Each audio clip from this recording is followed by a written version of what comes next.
இன்னதென்று அறியாமல் இருக்கிறதுனாலே ஆவியானவர் தாமே வாக்கு கடங்கா பெருமூச்சோடு நமக்காக வேண்டுதல் செய்கிறார். அதனால் விசுவாசி தெய்வ சமூகத்துல ஜெபத்துல காத்திருக்க வேண்டும். காத்திருப்பதில்லை இந்த நேரத்தில். ஏன்னா நம்மெல்லாம் இன்ஸ்டன்ட் காஃபி குடித்தவர்கள். இன்ஸ்டன்ட் இட்லி தோசை, இப்போ பிரியாணி வந்து விட்டதாம், இன்னும் என்னென்ன வரப்போகிறதோ அதே மாதிரி இன்ஸ்டன்ட் பதில் நமக்கு வேண்டும். ஏன்னா இமெயில் அனுப்பி பழகிட்டோம். அது மாதிரி தேவன்ட்டு உடனடியாக பதில் கொடுக்க வேண்டும் என்று காத்திருப்பதில்லை. தெய்வ சமூகத்துல நம் சிந்தனை ஒருமுகப்படுத்துவதாக நம்முடைய சரீரத்தை அடக்கி ஒடுக்கி நம்முடைய ஆவி தேவ ஆவியோடு இணையும் வரைக்கும் காத்திருப்பதில்லை. ஐயா, ஆவியானுடைய அபிஷேகம் இல்லாது ஒரு விசுவாசியால் இவ்விதம் ஆவியிலே நிறைந்து ஜெபிக்க முடியாது. அதை குறித்து நாம் அபிஷேகத்தை குறித்து இருக்கிறனாலே நாம் தியானிக்க இருக்கிறோம். நான் இவ்விதம் ஜெபிக்க வாஞ்சிக்க வேண்டும். இல்லாத பட்சத்தில் நம்முடைய ஜெபத்தில் வல்லமை இருக்காது. சீடர்கள் ஜீவியத்தின் மூலம் இதை நாம் அறிகிறோம். 3 ஆண்டு காலங்கள் நல்ல ட்ரைனிங் கொடுத்தது கர்த்தராகிய இயேசு கிறிஸ்து தான். கல்வாரி இருந்தது, இயேசு கிறிஸ்து ரத்தம் இருந்தது, உயிர்த்தெழுதல் வல்லமை இருந்தது, வாக்குத்தத்தங்கள் இருந்தது. ஆனால் ரூம்ல பூட்டிக்கிட்டு கிடந்தாங்க, எல்லாத்தையும் கண்டதவர்கள். ஆனால் என்று உன்னதத்தின் ஆவி அவர்கள் மேல் இறங்குறதோ ஒரு வல்லமை புறப்பட்டது. அல்லேலூயா. அதைத்தான் பார்க்கிறோம். உலகத்தை கலக்குகளாக அவர் மாற்றிவிட்டார். அபிஷேகம் நுகத்தை முறிக்கும் என்று பார்க்கிறோம். இவ்வளவு மகிமையான வலிமையான அபிஷேகத்தை நாம் வாஞ்சிக்க வேண்டும். ஆனால் நம்முடைய ஜீவியத்தில் பாவத்தையும் அக்கிரமத்தையும் சுயத்தையும் வைத்துக் கொண்டு என்னை அபிஷேகம் என்று ஜெபிக்க கூடாது. அவர் ஜெபித்தால் தேவன் அபிஷேகிக்க மாட்டார். ஆனால் அபிஷேகம் வந்தது போல் இருக்கும். ஆனால் அது வஞ்ச ஆவியுடைய காரியம் உங்களுக்குள் வந்துவிடும். உங்களுடைய நிலைமை முன்னிலைமை காட்டிலும் பின்னிலைமை மோசமாக போய்விடும். அதனாலே பாவங்கள், மீறுதல்கள், அக்கிரமங்கள், மறைவான காரியங்கள் எல்லாவற்றையும் நீக்கிவிட்டு தெய்வ சமூகத்தில் பரிசுத்தம் உள்ளவர்களாக தப்பனே அபிஷேகம் என்று சொல்லும் பொழுது உன்னதத்தின் ஆவினால் அவர் நிறைப்பார். ஏனென்றால் கர்த்தருடைய பொல்லாதவர்களாக நீங்கள் உடைய பிள்ளைகளுக்கு நலமான ஈவுகளை கொடுக்க அறிந்திருக்கும் பொழுது பரமபிதா உங்களுக்கு பரிசுத்த ஆவியை அருளாதிருப்பது எப்படி எப்படி எப்படி? அந்த ஆவியானவர் இருந்தால் தான் நடத்துவார். ஒரு அழகான பாடல் உண்டு. அக்னி ஸ்தம்பம் மேகஸ்தம்பம் ஆமை வற்றால் நீர் நடத்தும். அது படிக்கவில்லை, நேரம் இருக்கிறதுனால கடந்து செல்வோம். 6வதாக விளக்கி காட்டுகிறார், பாதை காட்டுகிறார். ஒரு உலகத்தான் கையில அல்லது ஒரு பேர் கிறிஸ்தவன் கையில ஒரு வேதாகமத்தை கொடுத்தால் அது இவனுக்கு கிரந்தம் போல் இருக்கும். அல்லது ஒரு ஹிஸ்டரி புக்கை வாசிப்பது போல் அவன் வாசிப்பான். ஏனென்றால் ஒன்றும் புரியாது. வேதம் அதைத்தான் சொல்கிறது. 1 கொரிந்தியர் 2:14 ஜென்ம சுபாவமான மனுஷனோ தேவனுடைய ஆவிக்குரியவர்களை ஏற்றுக்கொள்ளான். அவைகள் அவனுக்கு பைத்தியமாக தோன்றும். அவைகள் ஆவிக்கேற்ற பிரகாரமாய் ஆராய்ந்து நிதானிக்கப்படுகிறவைகளானதால் அவைகளை அறியவும் மாட்டான். நாம் ஒரு அரண்மனையை காண செல்கிறோம் என்று வைத்துக் கொள்ளுவோம். அந்த அரண்மனை பற்றி நம்ம கேள்விப்பட போறோம். அழகாக இருக்கிறது, சிற்பங்கள் இருக்கிறது, தூண்கள் இருக்கிறது. நாம் மட்டும் தனியாக போனால் அதை பார்த்துக்கொண்டு அழகாக இருக்கு, இந்த பெயிண்ட் நன்றாக இருக்குன்னு சொல்லுவோம். ஆனால் நம்ம கூட ஒரு கைடு வர்றாருன்னு வச்சுக்கோங்க, லோக்கல் கைடு. அவர் ஒவ்வொன்றையும் ஒன்றுக்கு முன்னாக ஒரு அரை மணி நேரம் ஒருக்கு முன்னாடி என்று சொல்லும் பொழுது அதற்குள்ளாக மறைந்திருக்கும் மகத்துவத்தை மகிமை உணர்ந்து ஆச்சரியப்படுகிறோம். அவ்வாறு தான் ஆவியானவர். கர்த்தர் என் மெய்ப்பராக இருக்கிறார். வாசிட்டு போயிடலாம். ஆனா அந்த மெய்ப்பருக்குள்ள மகிமையை வெளிப்படுத்துறது ஆவியானவர். அதே நீங்க எப்பயும் வாஸ்த வசனமா தான் இருக்கும். சாதாரணமா சிறுமைப்பட்ட பாக்கியவான் எப்பயும் வாசிக்கிறோம். ஆனா அன்னைக்கு வாசிக்கிறப்ப ஆவியான ஒரு புது வெளிப்பாட்டை கொடுப்பார். அல்லேலூயா. அதனாலதான் ஒவ்வொரு நாள் வேதத்தை வாசிக்கும் பொழுது தேவனுடைய வேதத்தில் உள்ள மகத்துவங்களை காணும்படி என் கண்களை திறந்துடலாம் என்று சொல்லும் பொழுது ஆவியானவர் ஒரு பாப்பேன் உள்ளவரை வாசிக்கும் பொழுது அப்படியே ஒரு வெளிச்சம், ஒரு மகிமை.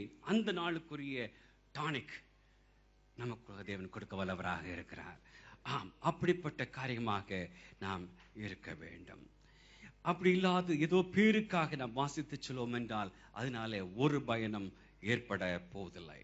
நம்முடைய சொந்த அறிவினால் அறிவோம் என்றால் தோல்வியிலே முடிந்துவிடும், பரிசுத்த ஆவியாண்ட துணையோடு இதை வாசிப்போம் என்றால் இதற்குள் மறைந்திருக்கும் பொக்கிஷங்கள் புதையல்களை நாம் உரிமை கொள்ள தேவன் கிருபை செய்கிறார்.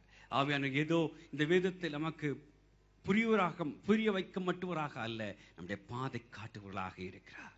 அநேக நேரத்துல ஜீவ பாதையில என்ன செய்ய வேண்டும் என்று தெரியவில்லை. சில நேரங்களில் எவ்வாறு ரோடு சென்று ஒரு 4-5 ரோடாக திரும்பும் பொழுது எங்கு திரும்ப வேண்டும் என்று தெரியாத நிற்கும் பொழுது அவ்வாறு ஜீவிய பாதையில வருகிறோம். இந்த வேலையா, அந்த வேலையில் சேரவா, வேண்டாமா? வீட்டை கட்ட ஆரம்பிக்கலாமா, வேண்டாமா? பிள்ளை என்ற கோர்ஸில் சேர்க்கலாமா, வேண்டாமா? இந்த பெண்ணை தானே திருமணம் செய்யலாமா, வேண்டாமா? இந்த காரியத்தை செய்ய அநேக டிசிஷன் எடுக்க வேண்டிய காலம் உண்டு.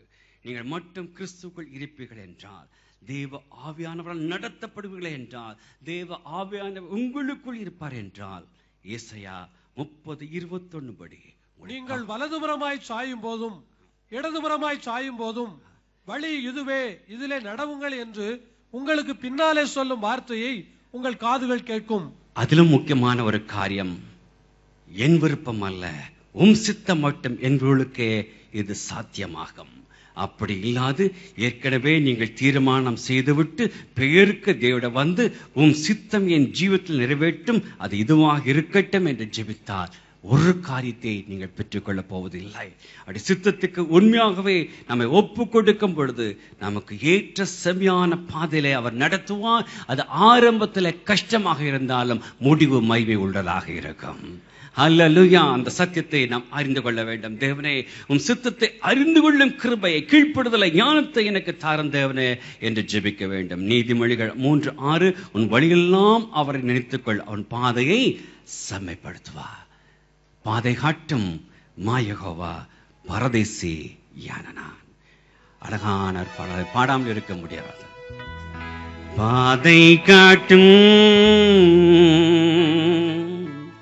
மாயகோவா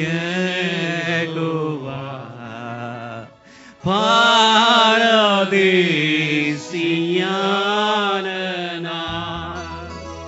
பலவீனம்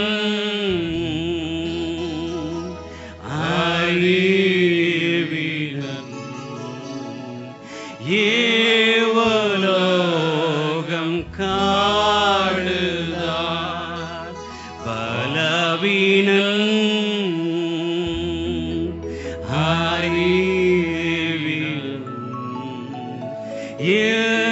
ஏவலோகம் காடுதான். வானகாரம்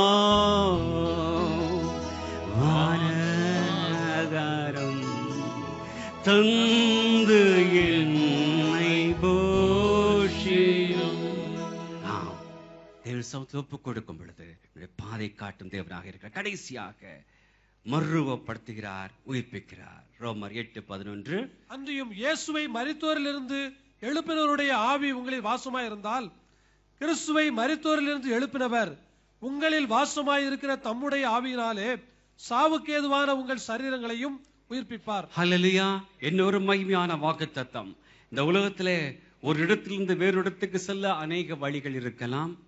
இங்கிருந்து இந்தியாவுக்கு செல்ல அமெரிக்கா சென்றும் போய் போகலாம், லண்டன் போய் போகலாம், சிங்கப்பூர் போய் போகலாம், அபுதாபி போய் போகலாம். ஆனால் இந்த உலகத்திலிருந்து நித்தியத்துக்கு செல்ல ரெண்டு வழிதான். மரண வழி, ஜீவ வழி. இந்த 2 வழியை தவிர வேற எந்த வழியும் இல்லை. இந்த 2 கூட்டத்தாரும் ஒரு வாசலுக்குள் தான் பிரவேசித்து வெளியே போகிறார்கள். அதுதான் மரண வாசல். இந்த பூமியில் பிறந்த ஒவ்வொரு மனிதனும் அந்த வாசல் வழியாத்தான் செல்ல வேண்டும். அது வேதம் திட்டவும் தெளிவுமாக அது பிரசங்கி 8:8 சொல்லி நேரம் இல்லாம கடந்து செல்வோம் சொல்லப்பட்டு இருக்கிறது.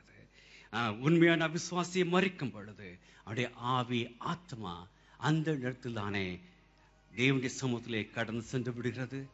அவருடைய மானிட சரீரம் பூமியில புதைக்கப்படுகிறது, எரிக்கப்படுகிறது, தண்ணீர் மூழ்கி சரிந்து போகிறது. ஆனால் கர்த்தராகிய இயேசு கிறிஸ்துவின் 2ஆம் வருகையின் சமயத்துல அந்த சரீரம் உயிர்ப்பிக்கப்பட்டு அவரோடு வரும் ஆவி ஆத்மாவோடு சேர்க்கப்பட்டு நித்திய காலமாக அவரோடு நாம் ஜீவிக்க இருக்கிறோம். ஆகவே நம் மரணத்தின் மூலம் கடந்து செல்லாலும், அது கிறிஸ்துவின் வருகை நாளிலே நாம் ஜீவித்து மறுரூபமாக்கப்பட்டாலும், நம்மை உயிர்ப்பிக்கிறவரும் மறுரூபப்படுத்துகிறவரும் நம்முடைய ஆவியானவரே. ஆமென். அது அரிஸ்த ஆவியான உங்களுக்குள் இருந்தான் என்று நாம் பார்க்கிறோம். அந்த நாளிலே மறுவப்பட உயிர்ப்பிக்கப்பட வேண்டும் என்றால் இன்று நம்முடைய ஜீவத்துல ஒரு பரிசுத்த ஜீவம் காணப்பட வேண்டும். மறுரூபமாக்கப்பட்டவளாக